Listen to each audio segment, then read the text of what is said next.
Welcome to today's Seidokan Saturday. So as I said last week regarding kicks, I wanted to just talk a little bit about the footwork with kicks. If you'll go back to vlog, I think it's number 13, way back, you can search it on this YouTube channel, on the Homebodies YouTube channel. I talk a little bit about the concept of sparring footwork, the Japanese tournament style, where they're bouncing and popping a little bit, and how to shuffle in, or lunge in, or step through. The same thing applies to kicks, and I talk about, on that video, I demonstrate the concept of a shuffle up into the side thrust kick, or the crossover into the side thrust kick. Those stepping methods are employed once we begin sparring, but I don't start serious work on sparring until after the orange belt level, because those first 3 to 6 months, 6 to 9 months, whatever it takes to get from beginner level to 9th Kyu Orange belt, which is just 2 steps up.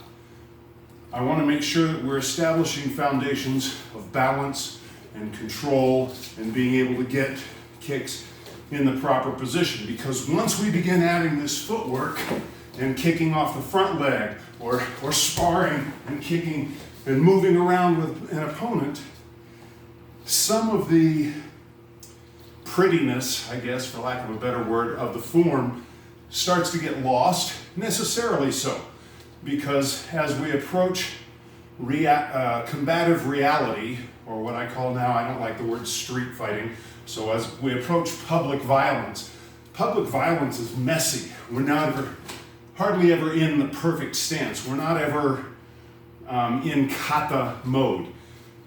We try and bring as much of that perfect technique as possible into our combatives, but as we move from set yakusoku, prearranged set kumite stances, kata, into then bunkai, and then into random attacks and either randori or free kumite, jiu kumite, which is free sparring, and then into public combatives or public violence, it gets messier.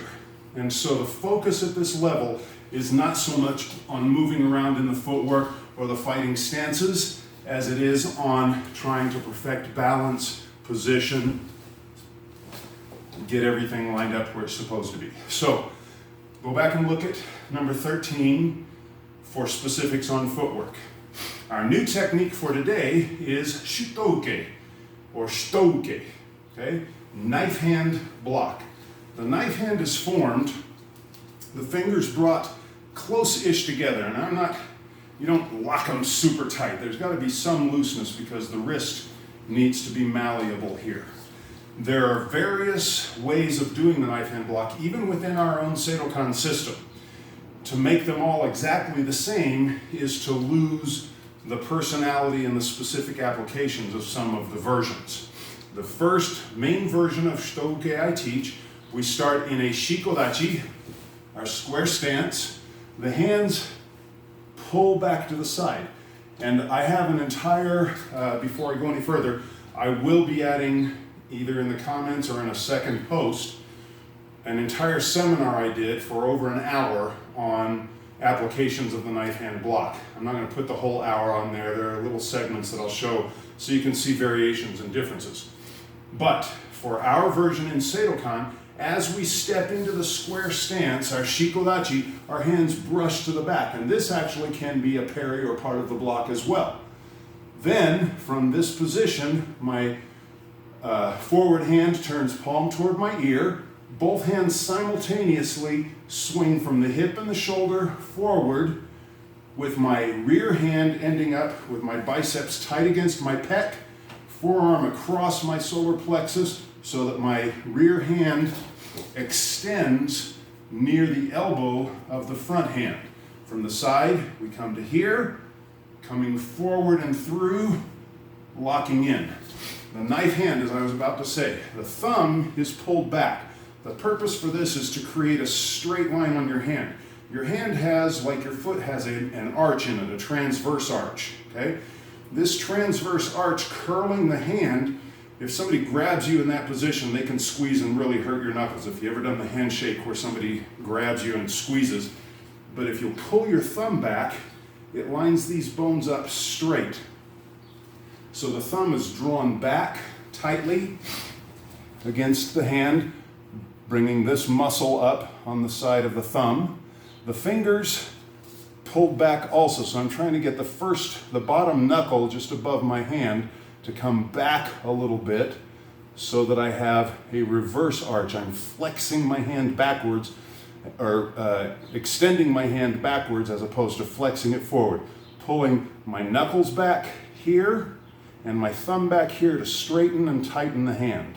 Okay? Now you can be real OCD about how close the fingers are, but when you actually hit something, they're going to separate a little bit. But to begin with and learn it, it's best to hold the fingers together so you can really learn to pull that hand back. We're not in a perfectly straight line here. There are some martial arts systems that have the radius ulna directly in line with the carpal straight up through the end of the hand, so it's perfectly straight.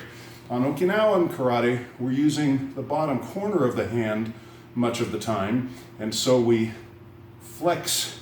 As I pull my thumb back, I'm also pulling my thumb back toward my elbow a little bit, so there's a slight flex of the hand, and it pushes this way as we strike. There's a slight forward, so it's not a straight, stiff-handed chop, so to speak, okay? Shuto is known as a knife hand and sometimes called the karate chop, but we don't want it to be stiff. So again, go in this direction so you can see from the side view. I bring my hands up, brushing across as my feet come together. My forward hand turns toward my ear as I settle into my square stance. Both hands simultaneously coming forward, ending with my fingers of the back hand close to the elbow so that my arm and forearm are pressed against my body.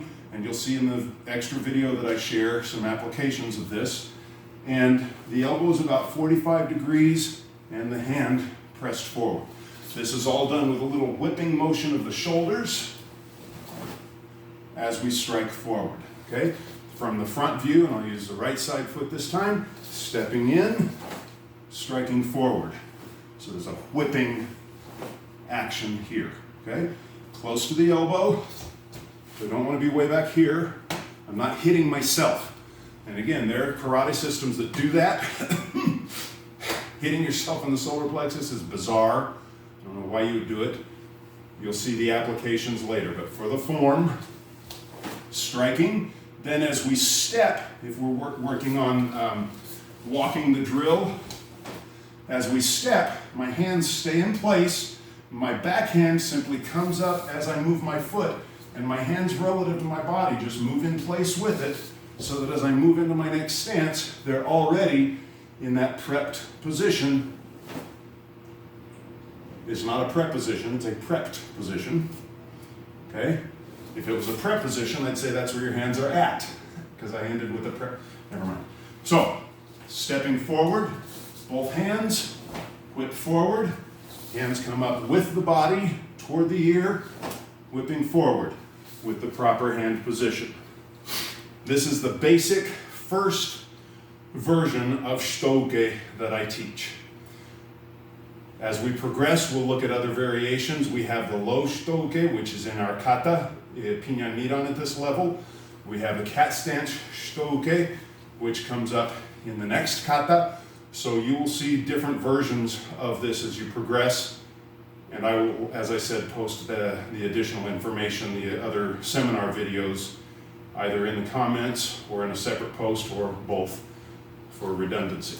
Okay? So, next technique for orange belt, 9th Kyu, is Shuto Uke. We can do it standing, just to learn the hand motions. Then we add stance blocking. Okay? That's our technique for today. And as always, until next week, keep practicing.